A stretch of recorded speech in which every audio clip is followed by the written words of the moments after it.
Hey everybody, today I'm taking a look at Witchstone, which is a 2021 released board game designed by Reiner Knizia and Martino Chiacchiera. This one accommodates 2 to 4 players and takes 60 to 90 minutes to play. So this is a Euro-style point salad game that looks a bit like this when it's on the table. So you've got the main board here, which is essentially divided up into different sections. So you've got this pentagram in the corner, you've got this kind of bookshelf full of these vials, you've got this big crystal ball in the centre. You've got these cards that you can draft from, and so this card row in the on the right hand side of the board, and you've got this magic wand to the bottom of the board. These are all going to kind of relate to the different actions you can take throughout. So it's kind of a bunch of little mini games that come together kind of harmoniously, and they'll synergize with what they do, but we'll touch on that a bit later. Individually, each player is going to have their own cauldron, which looks like this, where you've got all these different gems surrounding a black gem in the middle, and that's essentially going to be blockers throughout the game, but you do have potential to move them. Each player is going to have a bunch of witches and a bunch of these crystals, and you've got your main kind of tiles here which you're going to be laying on your cauldron to take actions, where you're going to have 5 in your immediate supply and a bunch of them here face down, and you're going to replenish from this face down pile at the end of your turn to always have 5 in your immediate fold. Additionally, you should be playing with these shields, but obviously for demonstration purposes here I won't be using them. So the objective of this game is to get as many points as you can. By the time you only have 4 of these tiles left, you're going to keep playing and taking actions until you do that. And the way you take actions is by placing these tiles onto your individual cauldron and trying to compound these symbols together to get stronger and stronger actions. So for example, I might take this this tile here, and I could put it on like this, like so, and what this will mean now is because I'm connecting 2 of these pentagrams together, then I can actually take a strength 2 pentagram action. But of course, the more and more I add them together in a big chain, then I can get, strength 4, strength 5, strength 6, and so on actions. So as the game develops and your cauldron is filling up, the actions are going to be getting stronger and stronger and stronger. So let's talk about what the actions actually do. So the pentagram action relates to this part of the board here, where you're going to have your little owl token here, and depending on the strength of that pentagram action, you're going to move a number of spaces around this rondelle. So let's say I moved 5 spaces, I could go 1, 2, 3, 4, 5, and because I pass these tokens along the way, I can take them, and I have 2 options what to do with these coloured ones. I can either put it on my cauldron as an almost flexible tile, so I might say put it somewhere like here, where this one is either going to be a pentagram or a crystal action, and depending on what you connect, you can actually use that as either. So these are really flexible and useful. Additionally, if you don't want to choose to add it to your cauldron, as a one-off action, you can choose to discard it and take a strength 2 action of either of those types. So again, I can go 2 more spaces around the pentagram, or I could take a strength 2 crystal action. Additionally, there are other spots on this pentagram here where you get to these gold spots, which relate to these owl tokens, and the sooner you get to those, it means you're going to get a bigger dump of points. So the first person to get there is going to get 7 points, and then 6, and so on, until it depletes all the way down to strength 2. So you want to be going around as quickly as you can, getting up those higher point value tokens so that you get more points. The crystal action relates to the crystal ball here, where depending on the strength of the action, you're going to take a number of the crystals of your colour from your supply, and you're going to add them to build roots on this crystal ball. So for example here, let's say I had a strength 3 crystal action, I could perhaps go 1, 2, 3, like so. Now I've completed that route. I'm going to have a look at the little book here, which shows how many points I get for completing a route. So a strength 1 route will only get you 1 point, but a strength 3 route will get you a big 6 points. And these are going to be really important, corresponding to the witch action, which I'll explain shortly. So with the witch action, you're going to take one of 2 moves really, and that again relates to these crystal roots here. So as an action, you can choose to lay one of your witches from your supply at the feet of your starting witch here, which starts on one of these kind of mage's towers, and you're going to get a bonus token for doing that at the beginning of the game, which will give you kind of a leg up on one of the different areas. And additionally, if you don't want to lay another witch down, you can choose to stand one up, which is going to get you 2 points, and then you can choose to follow these routes in order to get to these tokens, which again will give you more action. So this will give me a scroll action, and you can actually choose to trace through as many of these crystals as you want, as long as you build a chain of your colour. So as a single move, I can maybe move all the way down here, through here, and onto here as a single witch action. So the kind of the crystal action and the witch action do really work together hand in hand. But additionally, if other players build route, because of course this is a multiplayer game and I'm just using one player's pieces as an example here, but say let's say the blue player built these two spaces, then I would actually have to pay an additional witch action to travel through other players' routes. So my routes are going to be really efficient to get through, but it's going to be a bit of a speed bump when I start using other people's crystal routes. Additionally, every one of these tokens you collect at the end of the game is going to be worth another 2 points. The scroll action relates to the card row here, so depending on the strength of that action, you're going to have the choice of more cards to take. So no matter how strong that action is, you're still only going to take one card. But let's say I had a strength 3 action, I would actually have the choice of 1, 2 or 3. If it was a strength 1 action, I'd have no choice but to take this card. And of course, if it was a strength 6 action, I could take any of the cards available. And all these scrolls are really useful and good ways to get points, because normally they'll give you an objective to go for. So for example here, this card will say, if I have a witch on any of the red areas on the board, then I'm going to get up to 7 points if I have it on 3 different ones. Or the ones here, you get some kind of booster ones as well, like this will say, no matter what action I take, I can choose to discard this card and take it 1 strength stronger. But if I don't use that card, it's going to give me 2 points at the end of the game. You've got ones like this, which will relate to your cauldron. So if I have up to 6 maps touching each other on my cauldron, then I'll get a massive 7 points. But if I don't quite get to that height, I can still get points by getting 4 or 5 of those maps touching with each other. And you've even got more specialist cards like this, which will mean like when you take a specific action, then you can get it at strength +2.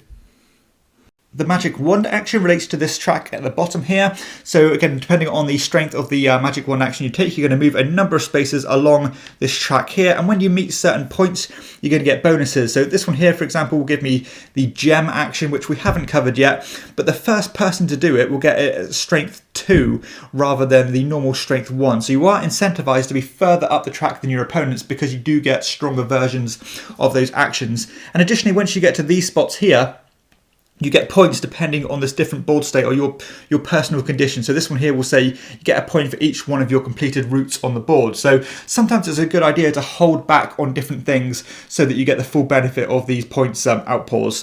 This one here, for example, will say you get a point for each witch you have in the crystal ball. This one here will give you a point for each map you have, a point for each of these tokens you have, and so on. So this magic track is really useful as long as you are in the front, but it's still useful regardless, but being in the front is even stronger.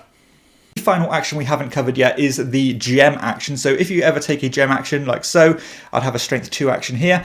You can choose to move these gems around your cauldron a number of spaces equal to the action you've taken. So I had a strength 2 there, I can go strength 1 and strength 2. And the idea is you want to be getting these gems out of the way because they do actually just cause congestion and stop you from placing certain tiles and become a bit of a pain.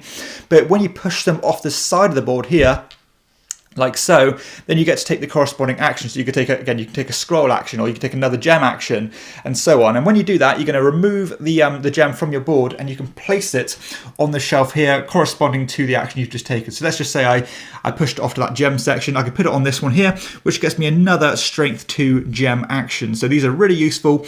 But alternatively, if you don't want to use the actual one you've landed on, you can choose to put it on one of these spots here, which will relate to these tokens which weren't laid out at the start of the game. So you do have some flexibility there. So these are really useful tools to have. Additionally, if you want to push the black gem out of the way, then you get another plus strength 2 on there. So you'd actually be taking strength 4 actions if you take one of these corresponding things, which is of course a very powerful thing to take. So the gem action is not only good for bonus actions, but for clearing out your board and giving you more flexibility on your own personal cauldron. Additionally, if you build these routes into the centre here, into the Witchstone, then the first person to do so and travel a witch along that route is going to get 5 points, and then 3 points, 2 points and 1 point, depending on how quickly you do that. So there's a bit of a race there to get to the centre. And that's pretty much how all the different things work together. They're all simple in their own right, but the way they string together is really where this game shines, because whenever you take an action, almost all the time you get some kind of fallout action. So as I said, if you want to move the gems, you're going to probably end up in one of these spots here, which will let you do something else. So if I took the wand action, I could choose to maybe go up a few tracks, which will get me another 2 actions here, which might get me another action, and it might maybe go around the pentagram a few more, which will get me one of these symbol. So even though all the different mini games are simple in their own right, you do really have a lot of synergy and a lot of kind of domino effect combinations going on throughout the game, which can give you really powerful turns, especially as the later turns develop.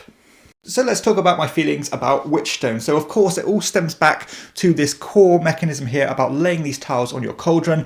This has a real cool puzzly aspect where of course you want to line up these symbols as much as possible to get those stronger and stronger actions, but still abiding by these restrictions that these annoying gems get in the way. And this is a really satisfying thing when you do string these things together, and of course spinning those plates and trying to move these gems out of the way is important because they will inevitably get in your way and cause you some frustration. And that kind of stems back to all the different things you want to do in this game, because all the different actions you can take are equally as powerful. And I really like the fact that you can take a different route and specialize in something, different than your opponents do in order to get almost this, the same reward from it. So I like the way you have to kind of diversify. The pentagram is fantastic because if you keep blitzing it before your opponents do, you can get a hell of a lot of points by getting to these 7 and 6 tiles before the other people do. And of course, even get these bonus actions and even more capability of adding them to your personal cauldron. So that gives you really great tools to have under your belt. Additionally, the route building part of the game is fun because you want to get into the routes quicker than your opponents do and build off from your center witch here, because it's so cheap for you to travel around the map if you're using your own routes, and of course it will start slowing you down if you have to start stepping on other people's toes and using their routes, costing you an extra witch action for each time you do that. And there's even a scarcity to get to these tokens to get you bonus actions, not only for the points, but of course for the actions themselves. And even building the routes in the first place is going to be a really good source of points. On top of that, you've got all the cards here that are all really interesting, and you do want to have these because these can be a real kind of a way to determine who's going to win the game, because these are all really strong, and if you keep getting all the 7-point objectives, then you're probably going to have a really good chance of winning. And on top of all that, the actual magic wand action as well is equally as fantastic, especially if you are in the lead and can start getting these really great bonuses, taking 4 actions as a single thing, or 4 witch actions, which can really expand your coverage of the board really quickly and get you, again, stringed bonuses by collecting more tokens, and those more tokens can let you get more points and let you travel on other tracks. So everything you do here is important, and you can't neglect anything.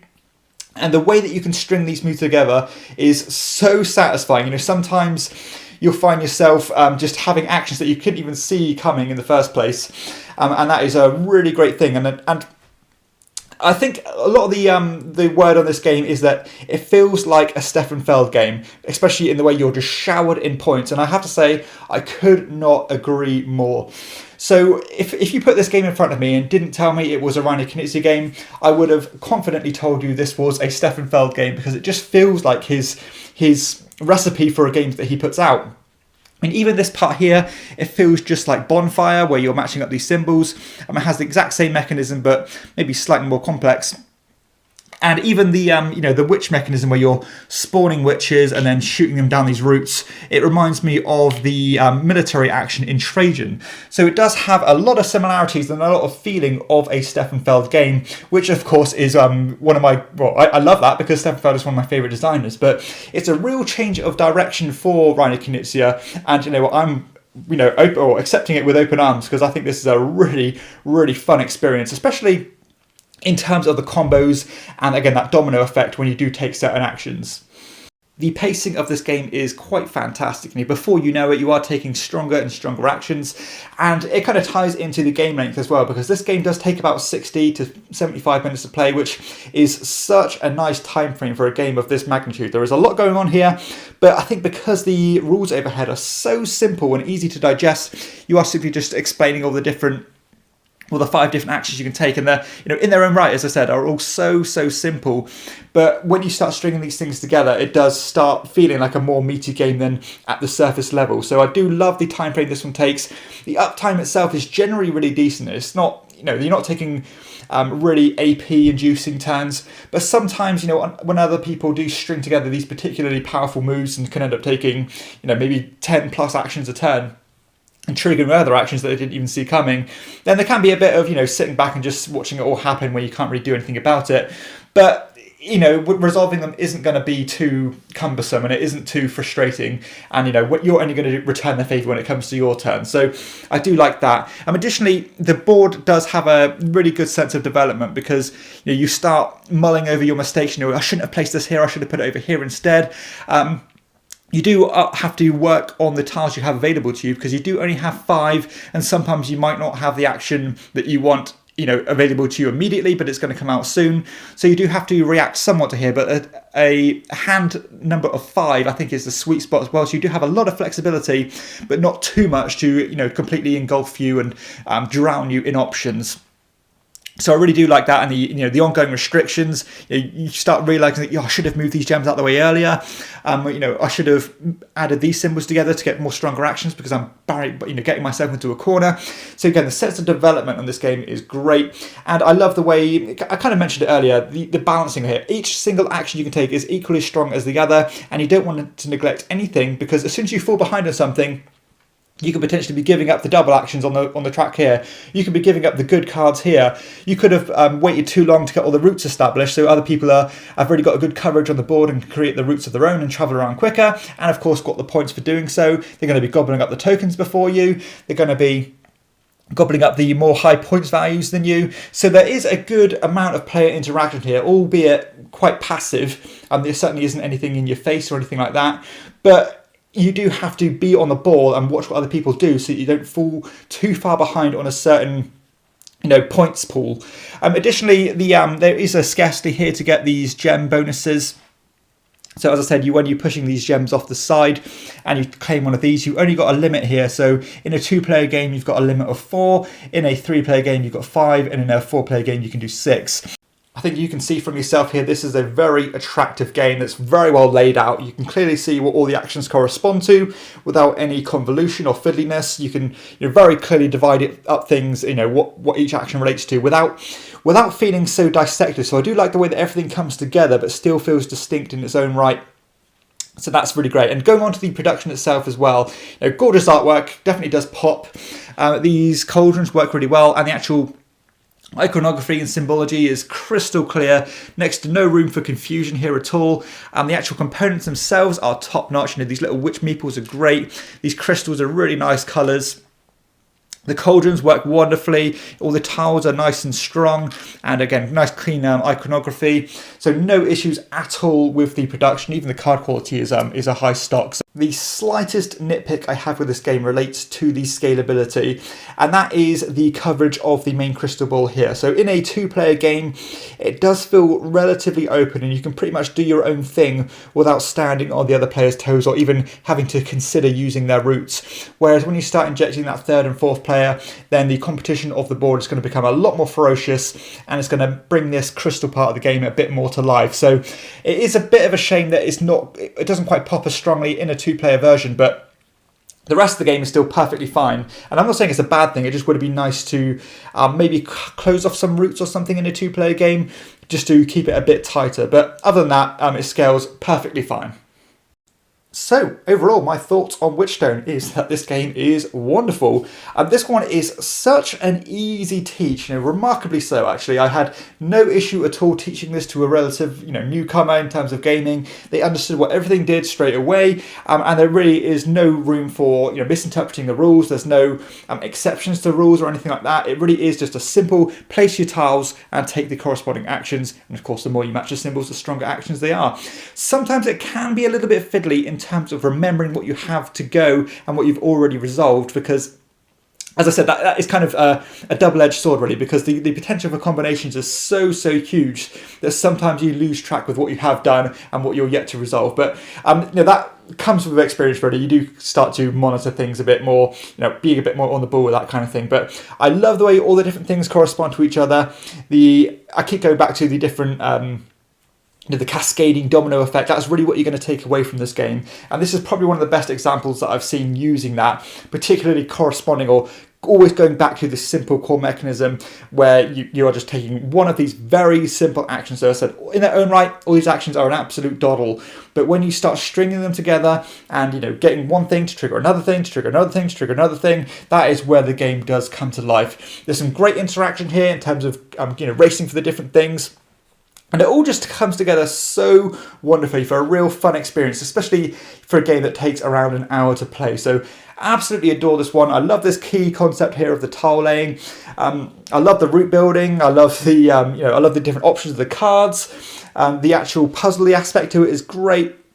and what you're going to invest in, what you're going to specialize in. It is just an absolutely just a joy to play, and I'll be very surprised if Witchstone doesn't make my top 10 of 2021. I like it that much, so I'd highly recommend this one. This is a very versatile game that you can choose to introduce to relative newcomers to the hobby, but still having all the juicy satisfaction that you'd want with a combo-rific Euro. So highly recommend Witchstone if you like your point salad games, and if you like Stefan Feld, I know this isn't Stefan Feld, but if you like his style of games, then this is going to be this is going to be a treat for you. You're going to love this one, because it does feel like a Stefan Feld game, despite being by the good Dr. Reiner Knizia. So this one is a no-brainer for me. This one gets my shield of quality.